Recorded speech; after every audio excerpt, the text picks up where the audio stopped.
and welcome. In this video, we're gonna see how we can online chat on Amazon. Well, there's no direct option to online chat in Amazon for customer service, but what you can do is go to this link, Amazon Help, and there you can select something else on the right side of the page.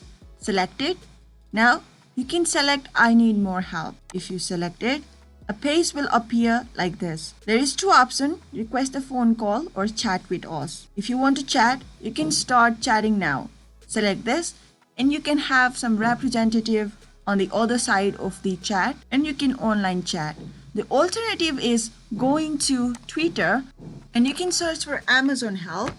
Search for it. Now go Amazon Help and you can send a message by clicking on message and you may get a chance to chat with someone in Amazon Help online. Now you know how to online chat in Amazon. If you found this video helpful, do give this video a big thumbs up. Still have any questions, do leave them in the comment section and we'll get back to you right away.